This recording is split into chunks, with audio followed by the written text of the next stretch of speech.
incompétent te. Ba incompétent baza ebele bazo na ba moral. Chef de l'État au récompensé bato ebele na kati ya parti na biso UDPS.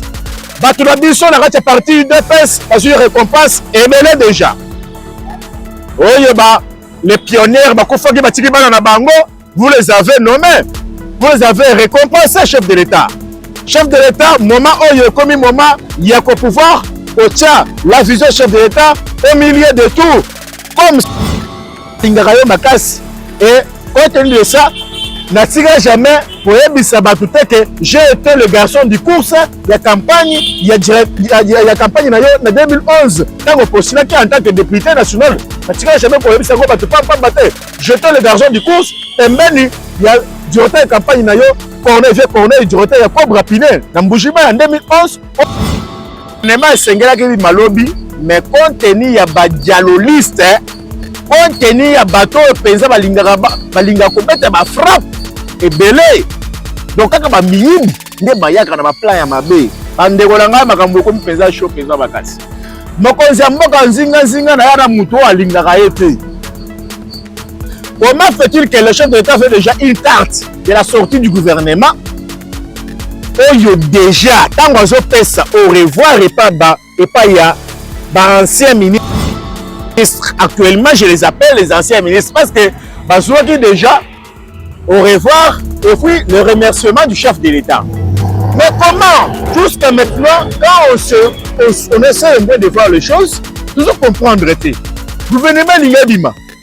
Et les gens bato mususu bakomi kosala ba cauchemar mutu kaka ya Tina Salama et comme kosala ba ministre mususu la cauchemar na kati ya ba palais na bango. Mais de se comprendre te banani wana parce que 70% ba ministre actuel ya gouvernement simuna bakokweya na bango bana ba tactique na bango kosala. Contre le gouvernement, bayi bambongo, va se préparer pour la carrière politique na bango, parce que bayi très bien que la génération actuelle du peuple congolais, en tout cas sur la jeunesse encore, baza manipulable, kobenga batu banda tongo ti pourquoi on peut se bango 5000 francs. Alors ils sont venus, c'est là qu'ils ne sont pas dans la vision na haute, bakoya po bayi bacha mbongo be na poche, okanga bango tika bango. Lelo bakomi na bazona occupé, pembeni ya bakabila na bananga. Le peuple a dit que ce qu'on kangi kotika bango te. Oyokeli peuple, okomi ko kanga, okomi kotika bango le soute. Chef de l'État Fachi Beton. C'est quoi le peuple congolais kaka oyo? Akomi ko loba ete biso bato oyo, peuple oyo esengeli tango zo kanga bato wana. Ba fwanda pamba da boloko te, esengeli ba mériter une bonne chicotte. Ba mériter chicotte. Ba mériter azowelela. Azowelela. Donc, tu ne mérites jamais l'entreprise américaine pour investir dans le Congo, n'a pas traité. Quel rôle tu as chinois dans Mboka? Coréen, libanais, Mboka, indien, entreprise de peuple congolais, généraux, poche na bango. Ba généraux bakomi ba roi bakomi ba mbongo ebele ba colonel ba nini bakomi beza boye un expatrié qui n'investit rien azo investir na secteur boko boye ya Ambongo c'est un sorcier. Ambongo c'est un sorcier. SC et Senko ce sont bakabali ya ba sorcier bandoki ya kosakalate Bancho, oyo mai kalama ya loba, bancho na ba chorses. Bande wonangai, kande nazo ebisabino, ambongo aliaka mbongo ya Rwanda, ambongo aliaka mbongo ya Uganda, ambongo aliaka mbongo ya Kenya, ambongo aliaka mbongo ya Tanzania, Zambie, ambongo aliaka mbongo ya Sud Sudan, ambongo aliaka mbongo ya Brazzaville et pas Sassou Nguesso, ambongo aliaka mbongo. Donc kombo na mbongo aza mukolo mbongo aliaka nde mbongo makasi ke akwa sabino te lobby atalaki na le Dieu. Être un serviteur de Dieu, c'est être un serviteur de paix, parce que Nzambe ya paix. Comment que mbongo azo nakati ya mbongo alingi pete. Ambongo amutu amubulu, ambongo alingi kaka mbongo, ambongo alingi kotiaka divagation nakati ya mboka na biso, ambongo ezaka pembeni papa to bazo combattre mboka na biso. Est-ce que réellement ambongo eza pour le peuple congolais ou sont contre le peuple congolais? Parce que tozaki na mboka oyo kobanda Mobutu kobanda Kasavubu ti Rwanda oyo Kanambe oyo. Aucun président n'a pas signé l'accord de paix pour le Grand Lac. Aucun président n'a pas signé l'accord de paix avec Washington qui est grande puissance. Jamais.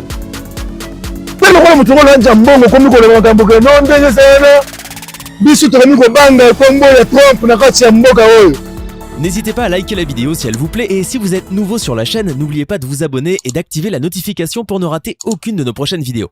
On commence. Bonjour, bonjour à tous les Congolais partout où vous vous retrouvez. Bonjour à tous les diasporas congolais dans tous les pays, aux États-Unis, France, Belgique, Canada, je dis bien partout.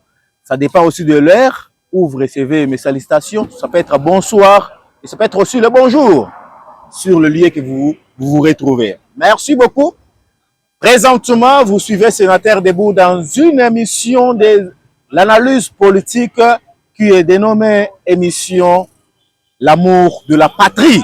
L'amour de la patrie, représenté par le sénateur Debout, qui est le communicateur du chef de l'État, Fachi Beto Mokwantombolo, d'où on parle de la grande gueule de la République, sénateur Debout. Plus suivi, d'où nous vous demandons de s'abonner et belé. Bande gonabiso la Congolais. Ngonabiso émission, ezo banda sikoyo, boye ba ndenga nini, tukokenya ngo molo molo. Tukobela pesa bakambo ebele. Pata émission na biso. Ramoya tellement ebele pesa makasi. Tukolobela sortie à gouvernement. Tukolobela sortie à gouvernement aussi boyebi très bien ça. Simuna nani Simuna de. Tukolobela par rapport il y a projet où le chef de l'État a lancé sur terrain qui a pris au moins 7,6 milliards de dollars. Les investissements où ils ont eu la porte belé à la RDC pour écouter pour bandosa la musala. La Magambo Etali nini réhabilitation il y a un barrage Inga où ils alimenté mboka ebele na kati Afrique pe na kati République démocratique du Congo parce que ba investisseurs bazoya il faut que courage la permanent. Donc makambo wana bino boyebi yango to ko la président na kati ya ba aventure ya Senko SCC cardinal Ambongo oyo azaki na kati ya Rwanda pona kokende pour représenter na kati ya conférence moko kuna d'où alobi makambo concernant RDC. Alors le démenti sont que non, il y a za voté za élite mais c'est une grande personnalité d'où a co-engagé Congo sans la permission de Mokwantombolo Fachi Beton SCC 5O baza soutenu par le gouvernement oyo ya bamboka lokola neti ba Kenya, ba Rwanda, ba Burundi, ba France, donc ba Tanzanie, bamboka yeso komba ba Angola, bamboka ba Brazza, bamboka oyo bazo combattre intérêt ya peuple congolais pe effort ya mokonzi mboka. Soki ba dialogue, soit le pourparler entre les Congolais est soutenu par le gouvernement, ya bamboka lokola neti bamboka totangi wana et pas Sengo SCC veut dire que nous avons que l'ennemi derrière. D'où il doit y avoir ndengani yako bengi sa penza ambongo koyebisa ye ko mettre ye ko tia mise en garde soit que sa penza rapport na ye et pas ya mokonzi na ye na niveau ya Rome yango ya sengi penza le tis na mopanzi ya caméra abongi sa penza masolo abisa penza bato nyonso ba s'abonner parce que émission na biso e bandi sikoyo bande ko na ngai ba congolais makambo tozomona na mboka na biso.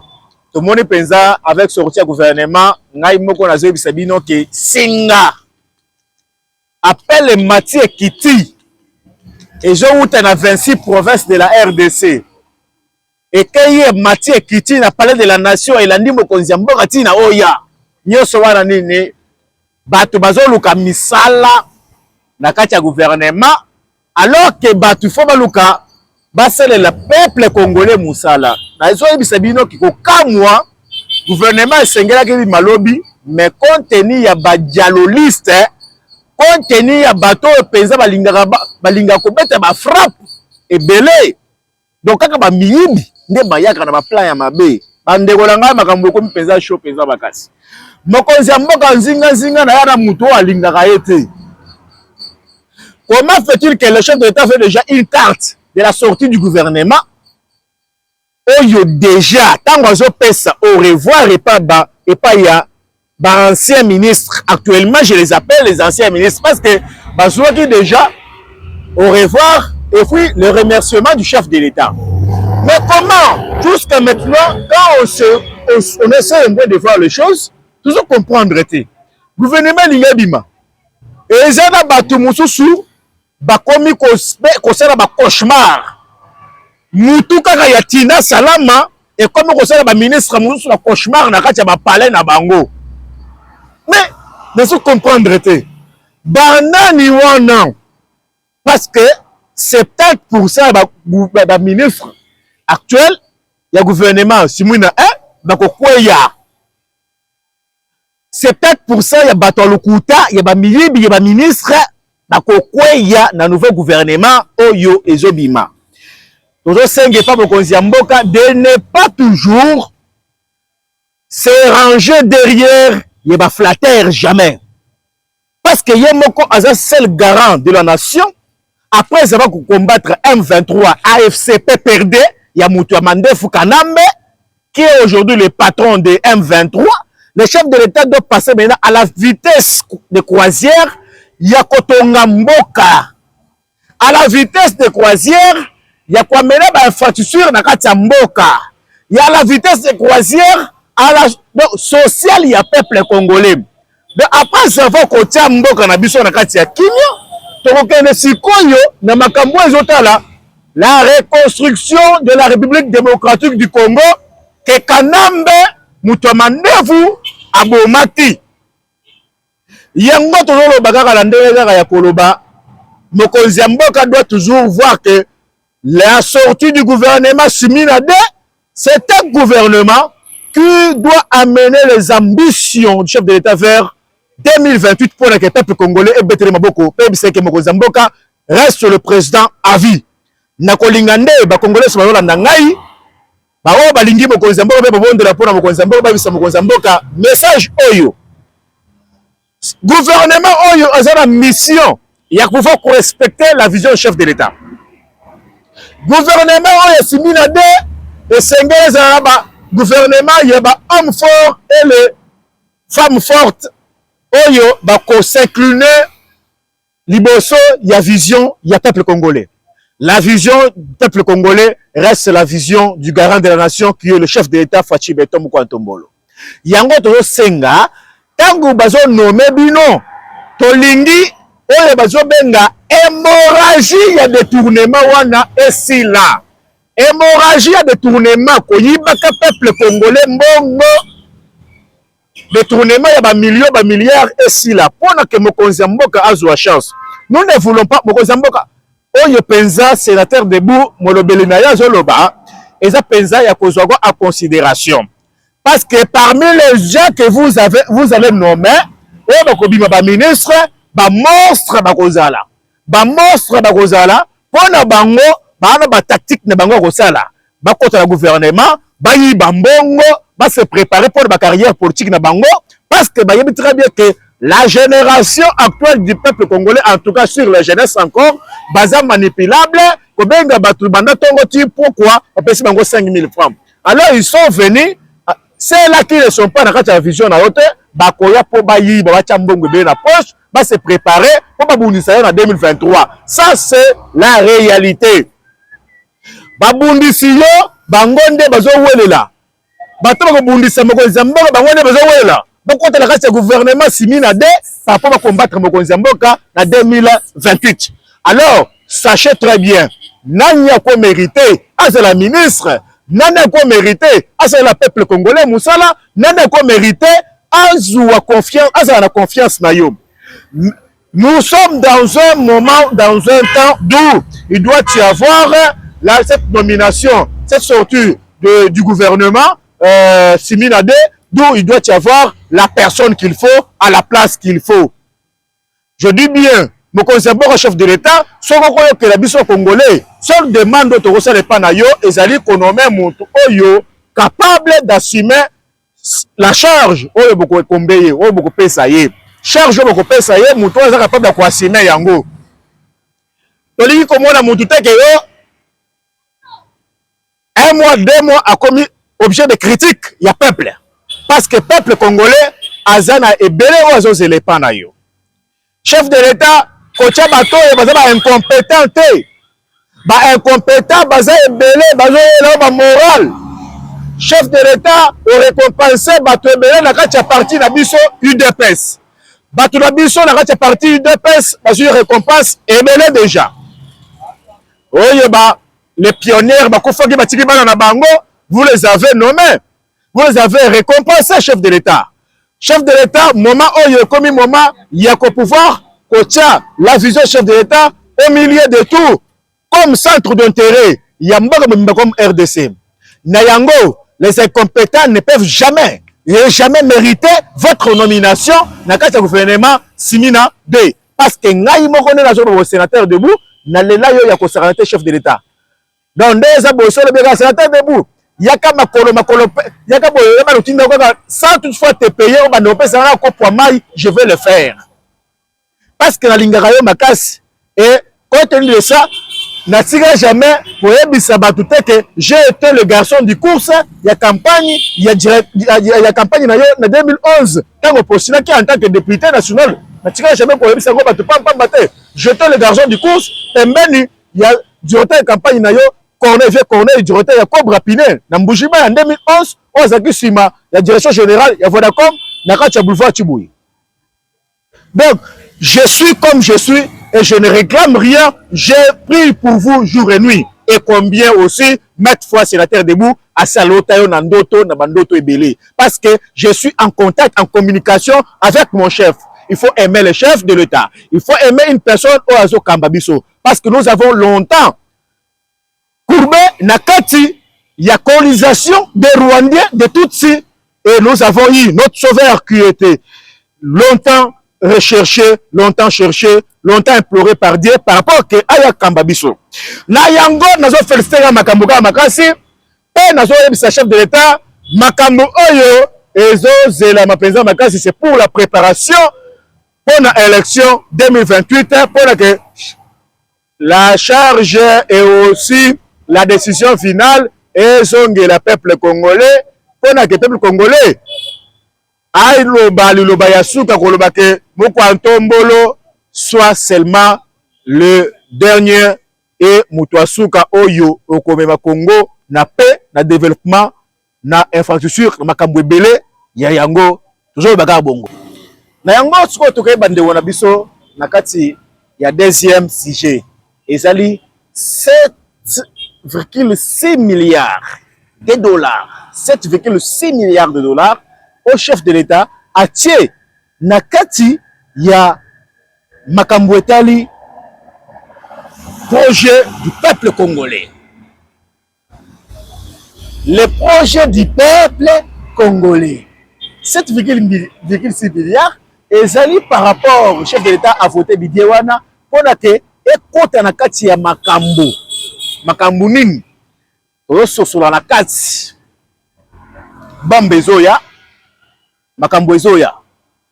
7,6 milliards de dollars ezali pour que projet ya chef, vision ya chef na kati ya social ya peuple congolais. Boyokaki babato. Nous avons au moins un contrat avec un pays na kati ya Europe où il y a au moins 100 bateaux de pêche. Donc, binomoko boyebi makambo ndenge ezokende 7,6 milliards de dollars. Et ça n'est pas pour améliorer projet Inga. Inga Nabiso c'est la première barrage na kati Afrique mobimba. Oh ekokabola ba courant na kati ya bamboka ebele. Le kola Afrique du Sud, ba Brazza, ba Rwanda tangu Kagame kozala soute avec un président Hutu qui est notre frère Bantou, ou à cause de l'idée à Bieremana, un président coopératif, ou à cause après Kagame. Donc le courant de la RDC de Inga sera la base courant à Kokabolate et Kozala, courant Oyo et Kozala, d'une façon d'où la RDC et Kozala va commercialiser Yango et commercialiser courant. Toko pesera ba énergie na biso, la baboka munusu en contrepartie avec échange sur le plan commercial. Wana vision mu Quantombolo Fachi Béton 7,6 milliards de dollars na yango ba sur le plan il y a l'électricité chutera tende ko salema ba barrage belé la kati ya Congo et vous allez perfectionner et vous allez réhabiliter et vous allez construire par rapport que qui na kati ya village tu n'as pas de école, n'a pas centre de santé et qu'on a tellement beaucoup plus et au côté courant et puis parce que investissement il faut seulement sans courant investissement il faut seulement avec courant permanent dans un pays où il y a beaucoup plus d'industrie, un pays industrialisé, donc il ça y a courant permanent fait que sur 24 heures parce que l'entreprise autre il faut que l'entreprise n'a pas il faut pas que usine ils ont besoin de courant permanent 24 heures sur 24 heures. Et en gros, le chef de l'État a tué 7,6 milliards de dollars. Il y a Makambotali courant. Makambotali, l'eau et la construction des routes. Donc, construction, il y a Banzela.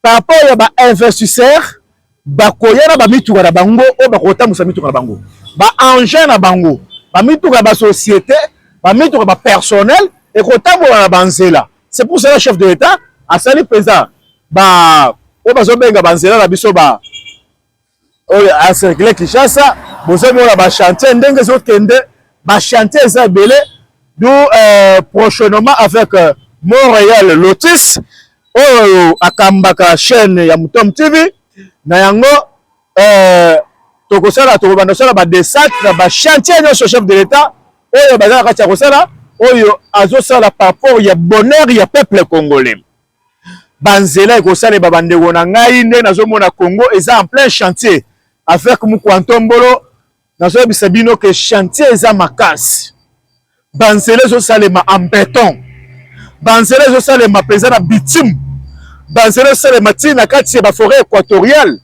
banzela ezosalema tina kati toko hôtel kuna na moni ko na ni gouverneur oyo imani Kazembe côté ya Katanga na moni abandi ba descente na banzela na ba chantier oyo kiabula oyo traître oyo azala bakangie awa kiabula bandesa na ba je mabe kiabula aza mutu mabe na kokotela point wana na yango bandeko na ngai ba chantier eza penza ebele 7,6 milliards de dollars au chef de l'État chef penza et sengele c'est le peuple congolais musala tolingi bakabale ya mabe te esele malakati ya IGF banda mutu ya sika akoti a remplacer Jules Alingeti tozoyo kanesu sonte o ba rapport ya DGI toyo kango le susté ba rapport ya DGRAD toyo kango le susté ba rapport ya SONAS toyo kango le susté ba régie financière banda chef de l'État sur deuxième mandat toyoki ba rapport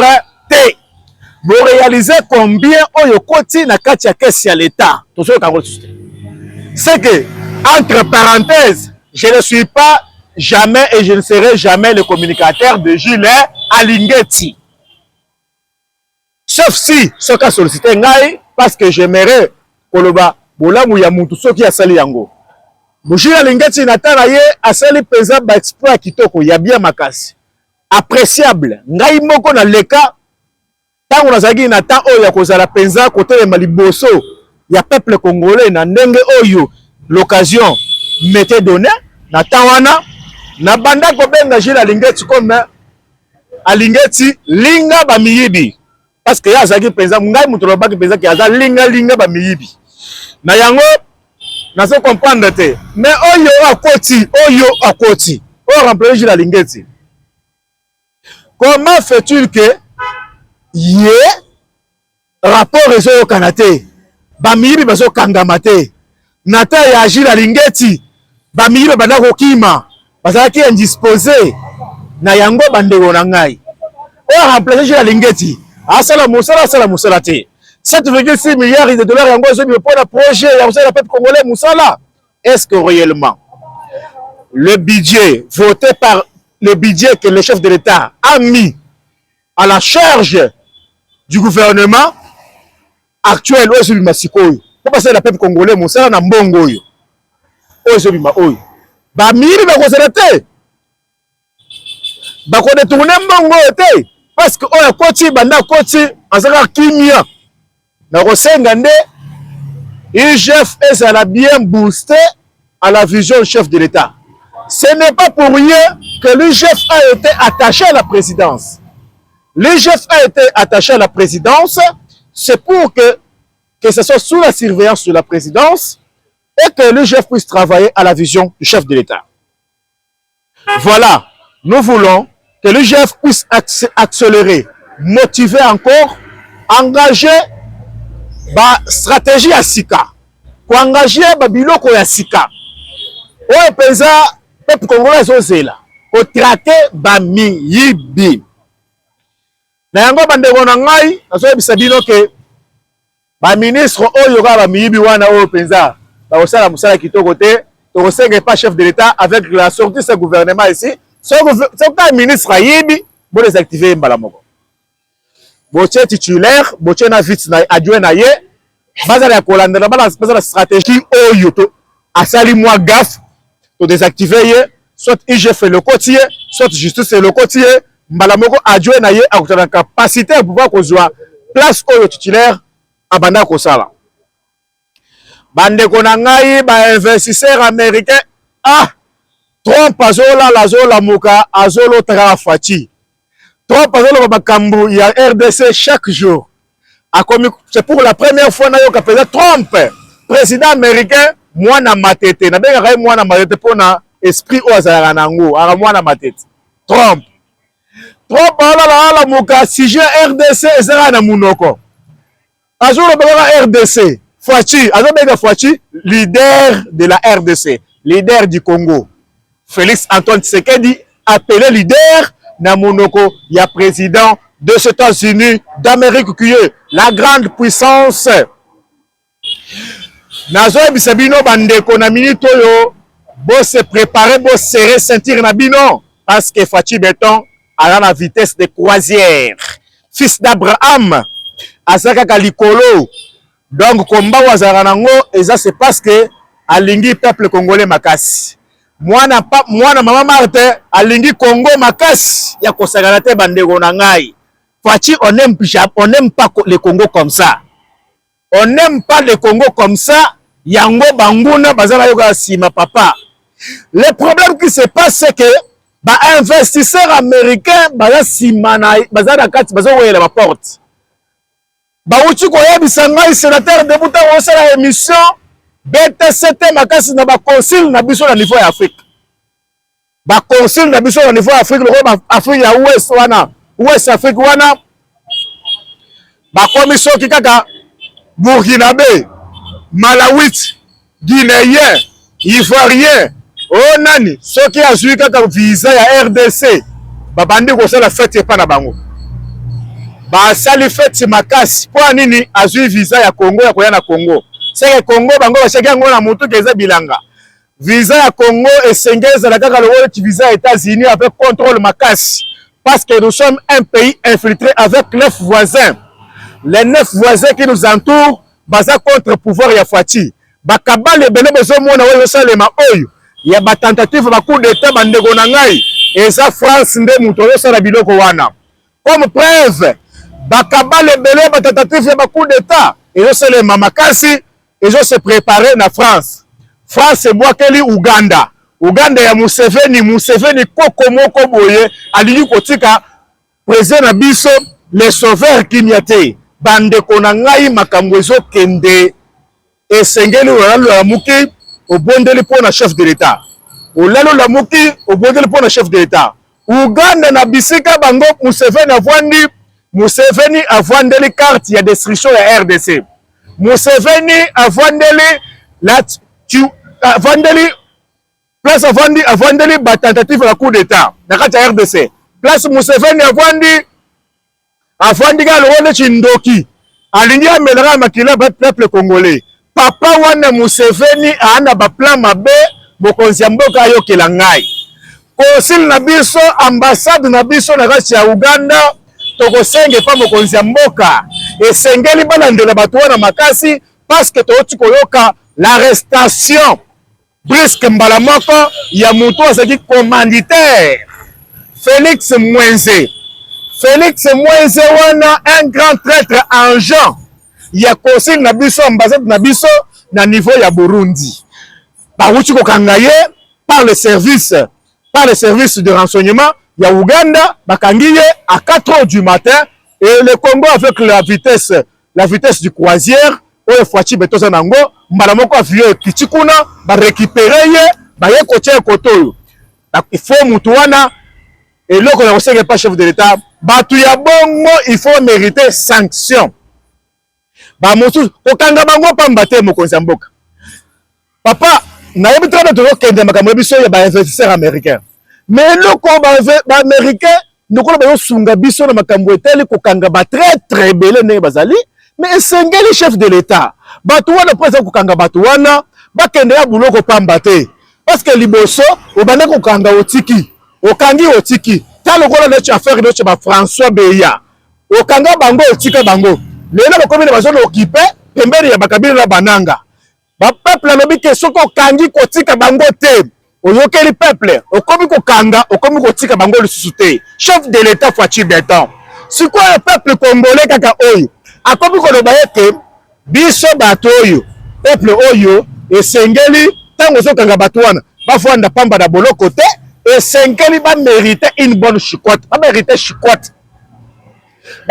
une bonne leçon chicotte ya kitoko oyo discipline ya bien bazwa sanction moko kitoko ta bazotia bango na boloko oyo bakokufa fo basala nini bakufa oyo akoboma basala nini baboma bango parce que les traîtres de la nation soit signer un contrat avec ba américain batu ya bongo lokola ba Félix Mwenze ba général Chiwewe ba généraux ba officier bele okangi boye ba traître de la nation signer contrat na ba américain bango nde ba géraka ba prison ya haute sécurité dans le monde parce que batu wana olia ko bango na kati ya RDC ko tinde bango na kati ba haute prison dans le monde comme ça ba batikali awo ba ko banda ko banga ba officier militaire de la police de la sécurité ba traître ba ko banda ko banga quand vous allez envoyer ces gens là dans les hautes prisons sécurisées dans le monde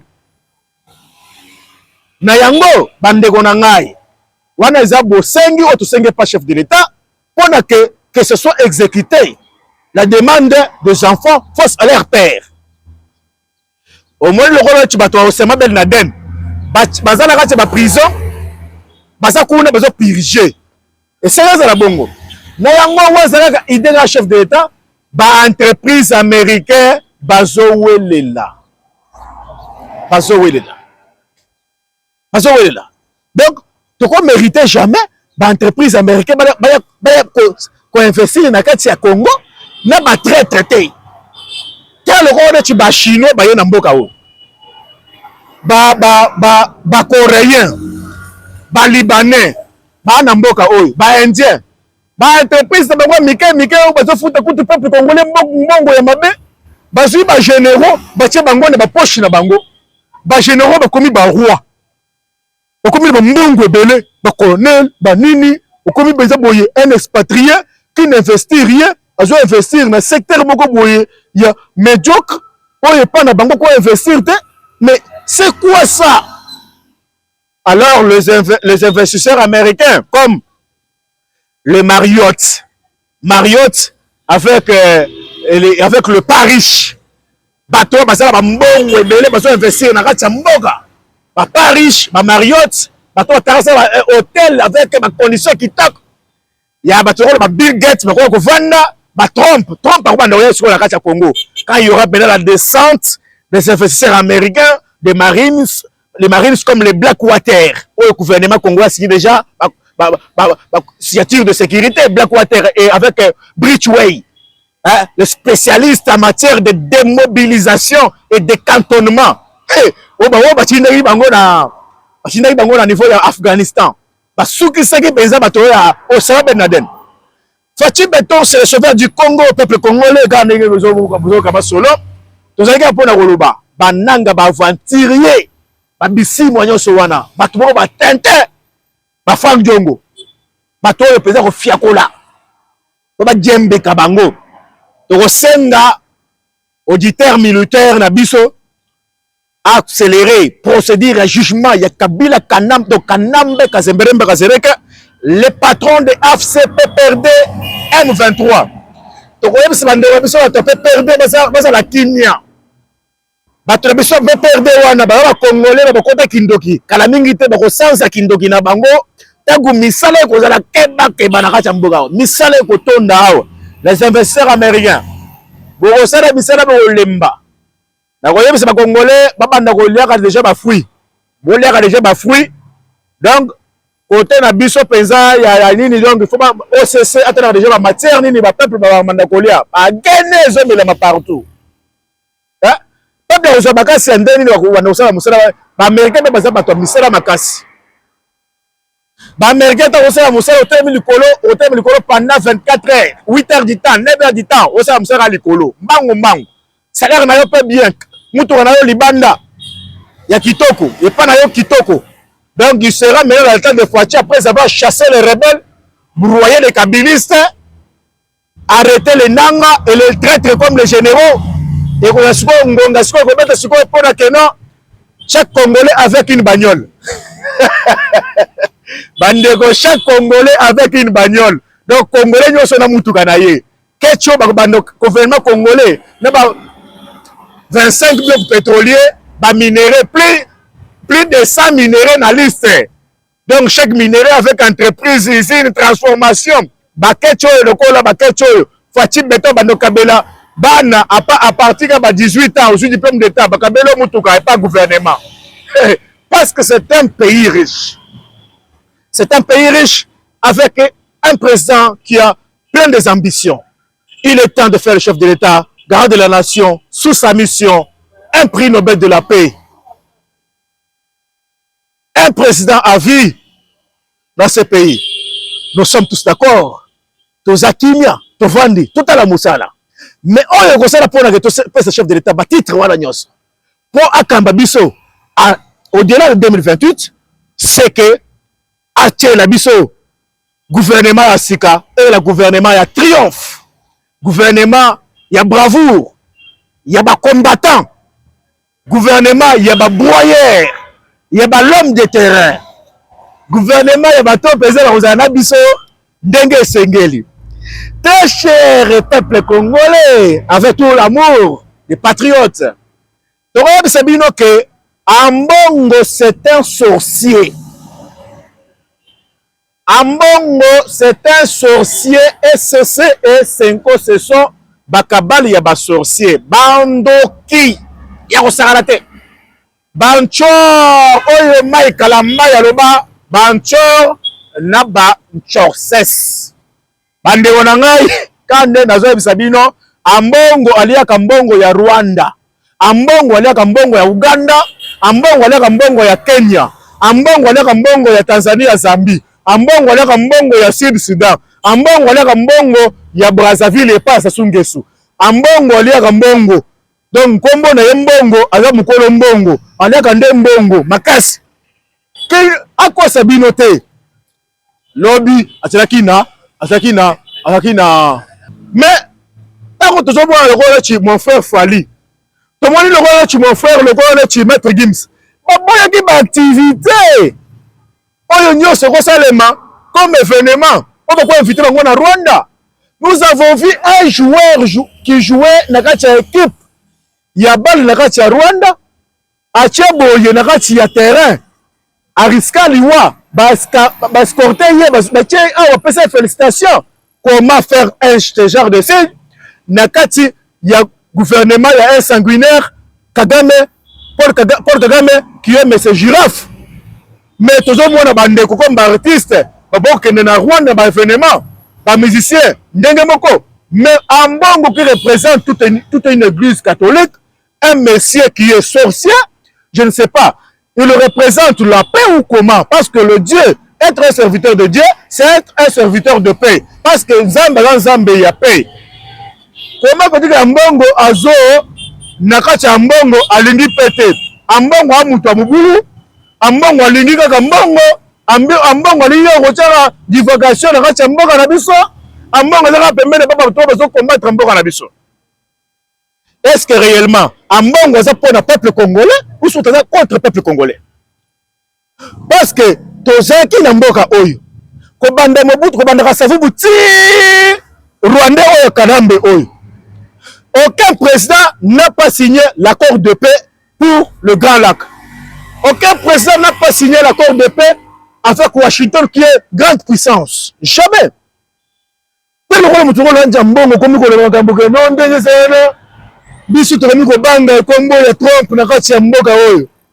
Un cardinal. Rome avec les États-Unis, mais un cardinal à Congo, à ce côté diabo, entre le peuple congolais, avec le président de la grande puissance comme les États-Unis. Trump, moi na bateti. Bande konangai. Sokande Trump na kati ya bak nini na ye sultani na ye azana ba secret mabe ya kosaka na terre. Ngai na koyebisa ambongo pona mabe na yasa nango pona peuple congolais ane ka lisusu comme nyote. Comme nyo bali kango isa pona ba santu.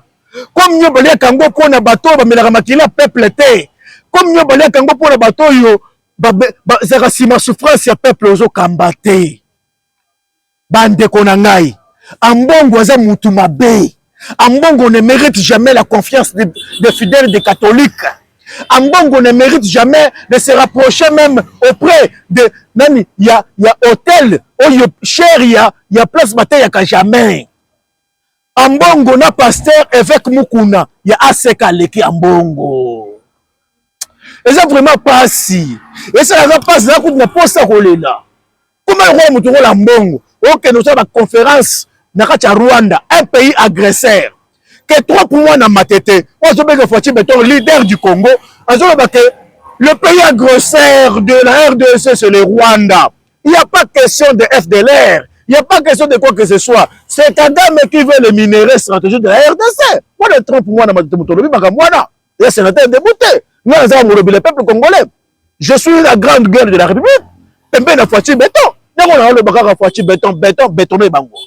Et tant il y a makambu ya kobondela bato seleki kaka ndengo lobi wana gouvernement ebima okobondela mutu te etika la bongo oyo amonika bibi na kaza gouvernement te akanga bisala na ata union sacrée akende kobondela mutu te la méritocratie na yango tolobi chef de l'état kanga sentir na minito. Nous voulons voir les exploits. Donc, ma réalisation est belle. Je remercie mon réal Lotus. Et je donne toutes mes salutations au DG de DG Pitié Moutom. Et je demanderai à nos téléspectateurs de pouvoir s'abonner.